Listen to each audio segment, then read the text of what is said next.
So a real estate transaction is supposed to be this harmonious cycle that's happening, this harmonious process. But a lot of times it is a circus of people going everywhere. Nobody really knows what's going on. The homeowner's mad, the buyer's mad, and the realtor is scrambling to keep everything together. And then you throw a buyer dad into it. Right? The dad Everyone inspector. loves the buyer's dad showing up to things. Yeah. So what do you think as a vendor is a way for the realtor to keep things moving harmoniously as you are concerned as a vendor? I think that one of the biggest mistakes, and this might sound selfish, but it genuinely comes from an honest place. I think one of the biggest mistakes that realtors make is they try to make everything too convenient for themselves. Oh, that's a good point. Now listen, what I'm saying is if you set up your appointment and you've got a roofer, a plumber, a home inspector, the dad, the uncle, the sister, the neighbor, the peer guy, and the whichever vendor I didn't just mention, if they're all there at the same time, because that means you only had to make one trip. Yeah. Everybody that's involved in that transaction on that given day is doing less than their best. Yeah. You're getting a lesser product, a lesser response, less information, because now even if we have stuff to say, we don't want to overcommit your time because we're trying to recognize that there's other people.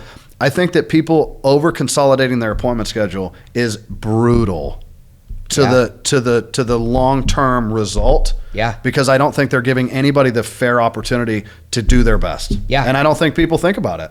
And I'll play devil's advocate on the realtor side of this is I've had a lot of times where the buyer is like, I want to be there for everything. I'm going to take off work Wednesday the 20th.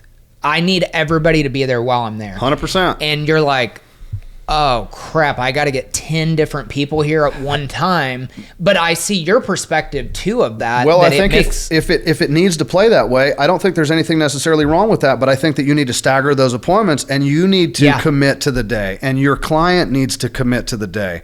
But don't try to squeeze everything into the same hour. If everything needs to happen on the 20th, I think that's fantastic. An appointment at 9, one at 10:30, one at 11, right?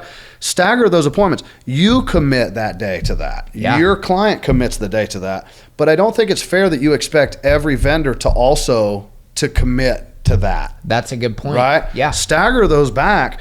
And then there's also, in my opinion, and some people may disagree, there's also kind of a due process. Yeah. Okay. If you have the foundation, I'm going to use me. If you have me at a property at the same time you have the home inspector there, you're not going through the process. That's true. Because if you're paying the home inspector to evaluate the house for you and inspect the home, you don't need me there yet. Yeah. You What don't if the know home if you need inspector them. gets done and goes, man, this house is great. Yeah. Then I'm there for nothing. Right? So think about that process. Make sure that those appointments are staggered and give those people the opportunity to offer you their best. Yes. Because oftentimes the result is you get a less than quality result and you think it's the contractor's fault. Well, if you think about it and we're all 6 of us there at the same time, you got a lesser result from all of us. Great point. You know what I mean? Yeah.